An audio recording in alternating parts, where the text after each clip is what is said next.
안녕하십니까. 오늘은 24회 드디어 출애굽기로 이제 넘어왔습니다. 네, 출애굽기 1장부터 시작을 해보도록 할게요.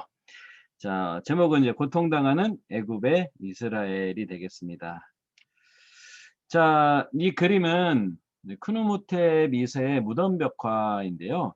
이 안에 여러 가지 이제 의미들을 살펴볼 수 있는데, 왼쪽에 보니까 어, 어떤 황인종 계통, 지금의 이제 힉소스족이라고 알려져 있는데요. 이스라엘 사람들과 같은 게 셈족입니다. 이스라엘 사람들이 셈족인데, 애굽 사람들은 이제 미스라임이라 해가지고요, 함족에 속합니다. 그래서 이 사람들이 이제 얼룩덜룩한, 약간 요셉이 입었던 그 옷하고 좀 비슷한 뭐 옷이 색깔이 들어간 옷을 입고요.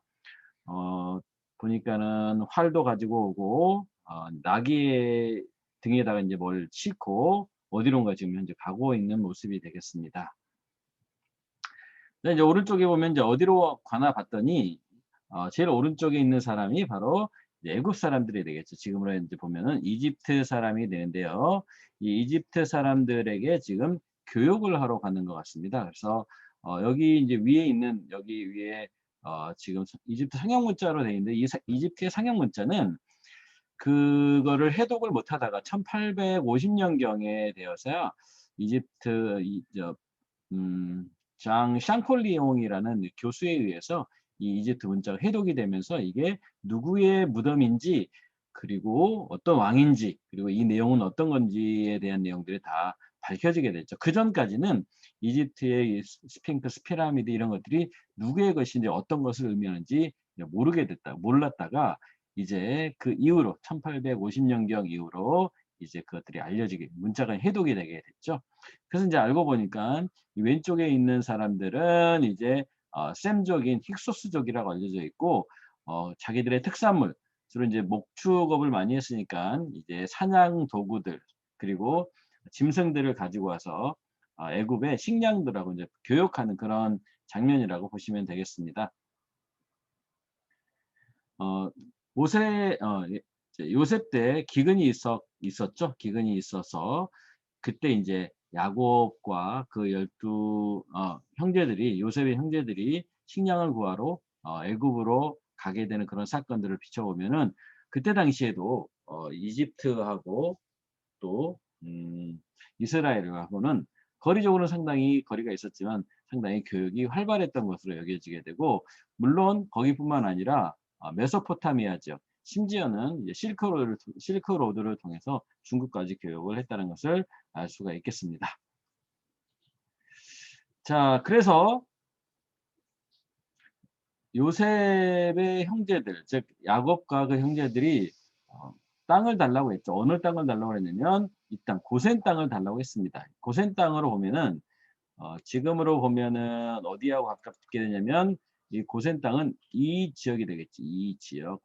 여기가 이제 나일강 삼각주라고 해서 삼각형의 델타 지역이라고 하고요. 그다음에 이 고센 땅을 달라고 하죠. 그리고 여기가 바로 상이집트, 이쪽 지역이 상이집트, 이쪽 지역이 하이집트 이렇게 되는데, 나일강이 발원한 지역이 여기서부터 이렇게 흘러오기 때문에 물은 상류에서부터 하류로 흘러가지 않습니까? 그래서 이곳을 상이집트, 이곳을 하이집트라고 했었고요. 상이집트의 이 지역이 되겠죠. 이 지역이 이제 뭐가 되냐면 수도 중심지가 됐었죠. 그래서 온이라는 곳, 헬리오폴리스도 여기에 있었고, 멤피스도 여기 있고, 룩소르도 다 중요한 문화 유적지는 주로 이쪽 지역에 있었습니다.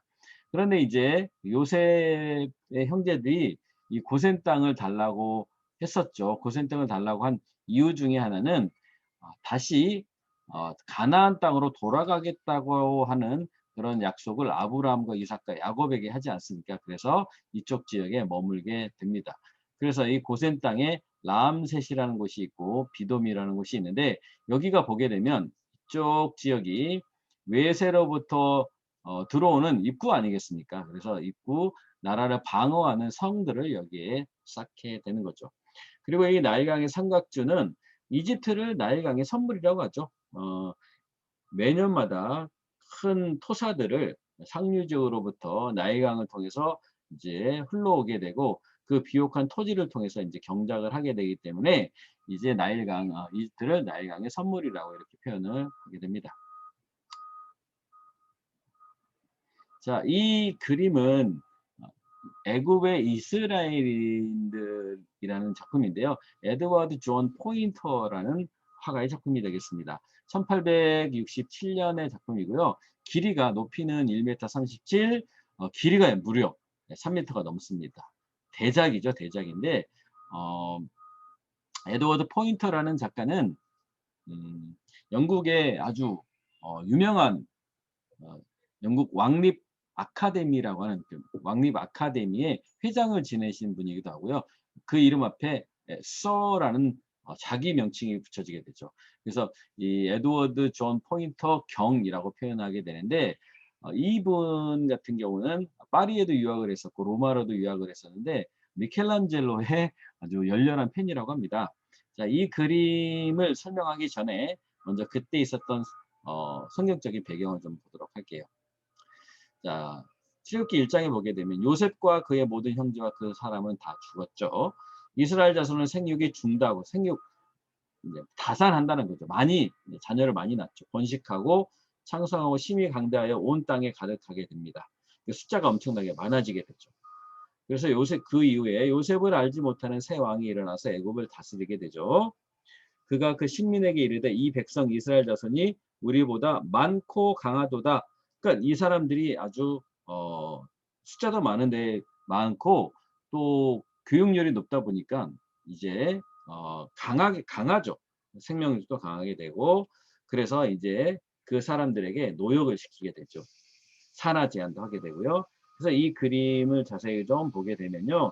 크게 이제 세 장면으로 볼 수가 있는데 자, 왼쪽 편을 보게 되게 되면 지금 파라오가 지금 행진을 하고 있죠. 그리고 이 수레를 미는 사람들 이제 노예들이 되겠죠. 노예들이 되고 그리고 높은 사람이겠죠. 높은 사람들을 이제 흑인이었던 아프리카인이었던 이제 애굽인들 혹은 그 사람들이 이제 이 가마 같은 거 이제 끌게 되는데요. 저 뒤를 보게 되면 건물들이 좀 많이 있게 되고 이 건물들을 노예를 통해서 짓게 되지만 요 짓게 되고 여기 보면 피라미드가 이제 있게 됩니다. 이런 것들을 이제 누구를 통해서 이런 사람들을 통해서 이제 지어졌다라고 보시면 되겠죠. 그리고 이제 이 짐승 피라미드 짓기는 스핑크스와 같은 이런 큰 짐승들을 이제 신전이라든지 어떤 기념물 앞에다가 이거를 지키도록 만들게 되는데 그것을 지금 옮기고 있는 과정이 되겠습니다. 여기도 지금 많이 있죠. 그리고 누가 끌게 됩니까? 이제 이스라엘 사람과 같은 히브리 노예들을 통해서 이제 고역하는 장면이 되겠죠. 그래서 지금은 좀 상상하기 어렵겠지만은 아프리카인들이 흑인들이 이제 서양 반서양인들을 이제 채찍으로 다스리는 장면이 되겠죠. 예전에는 이제 그랬던 것들을 이해해 볼 수 있겠죠. 문화가 문명이 발전했던 애굽 사람들이 이제 그 이해 사람들을 이제 다스리는 장면이 되겠습니다. 그때 당시에 이제 모습이 되겠고요. 좀 더 오른쪽으로 가볼게요. 네, 보니까 이제 노역하는 장면, 노예로서 이제 히브리인들이 그려지는 장면이 되겠고요. 여기 보니까 이런 것들, 그다음에 이런 벽화들, 그리고 여기 보니까 크게 있는 스핑크스 아니죠, 뭐죠? 오벨리스크가 있게 되는데 이 오벨리스크는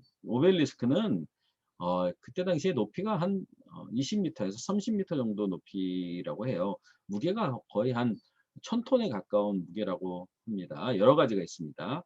네, 그래서 그때 당시에 이런 성을 짓거나 신전을 짓거나 어떤 뭐 피라미드, 스핑크스 이런 것들을 만들 때 히브리 노예인들이 이제 사용됐다라고 보여주시면 되겠죠. 자, 출애굽기 계속 내용을 좀 보면 감독들을 그 위에 세우고 그들에게 무거운 짐을 지워 괴롭게 하여 그들로 바로를 위하여 국고성, 비돔, 그리고 라암셋을 건축하게 하죠. 그러나 학대를 받을수록 더 번식하게 되죠. 그러니까 종교인들, 특히 이스라엘 사람들, 기독교인들도 마찬가지지만 신앙인들은 학대를 받으면 받을수록 없어지는 것이 아니라 더 번식하게 되고 더 신앙에 귀하게 되는 것들을 많이 볼 수가 있습니다. 창성하니 애굽 사람이 이스라엘 자손을 위하여 근심하여 이스라엘 자손의 역사를 더 엄하게 하죠. 더 힘들게 합니다. 그리고 고역으로 그들의 생활을 괴롭게 하니 흙 이기기와 벽돌 굽기와 농사의 여러 가지 일이라. 그 시키는 역사가 더 이제 다 엄하죠. 애굽왕이 히브리 산파 시브라라는 자와 부하라 하는 자에게 일러 가로되 너희는 히브리 여인을 위하여 조산할 때 살펴서 남자든 죽이고 여자든 살리게 하라고 하죠. 그래서 이제 산하 정책을 하게 되는데 그래서 이제 모세 다음 이야기가 바로 모세로 이어지겠죠. 모세가 태어날 때 죽여야 되는데 그 죽이지 못하고 어머니가 나일강에다가 갈대상자에 띄워보내는 장면이 다음 시간으로 이어지겠습니다. 네, 파리의 콩코드 광장에 보면은 오벨리스크가 있죠. 그리고 바티칸에도 오벨리스크가 있습니다. 근데 이 오벨리스크는요, 이 기둥에 새겨진 것들이 있는데 이게 원래 태양신을 숭배하는 어떤 종교 의식이라고 보시면 되겠습니다. 그 종교의 어떤 부산물이라고 보시면 되겠는데요. 이것이 높이가 한 30m, 무게가 한 300톤에서 약 1000톤, 1100톤까지 이렇게 엄청나게 큰 것들 마치 몽땅잎필처럼 되어 있는데요.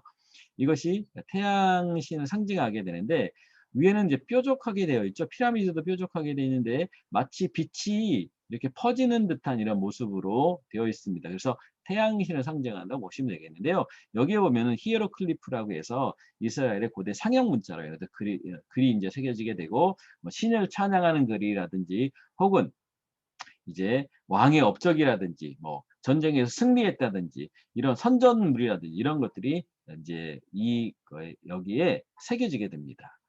네, 그런데 이게 왜 이제 프랑스 파리의 콩코드 광장에 와 있는가? 이게 그런 모조품인가? 그렇지가 않습니다. 이건 이집트의 어떤 진품인데요. 이것이 1830년경에 나폴레옹 때 이후 시대인데요. 이것이 프랑스로 선물로 보내졌다고 합니다. 그 이유는 정확하게는 잘 모르겠지만요.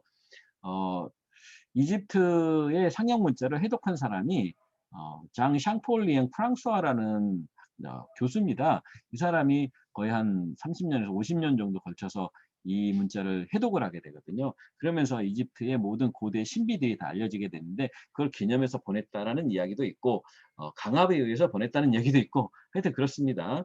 그래서 이것이 이제 파리 콩코드 광장에 있게 되고요. 근데 또 좀 신기한 거는 바티칸에도 오벨리스크가 있어요. 이게 성 베드로 광장 성당 앞에 베드로 광장이 있지 않습니까? 이 광장의 중앙에 이것이 오벨리스크가 있어. 근데 바티칸은 천주교 아닙니까? 예, 기독교의 총본산인데 천주교의 총본산인데 이것이 정 가운데 오벨리스크가 있다는 것도 참 좀 아이러니하죠. 이제 그런데 이제 이게 왜냐면 태양신을 상징하는 거니까요. 자, 그런데 그 위에다가 이제 그들 나름대로 십자가를 딱 해서 십자가로 뭐 정복한다 이런 이제 표현도 있게 되는데요. 하여튼 이건 유물에 대한 욕심이라고 볼 수밖에 없겠죠.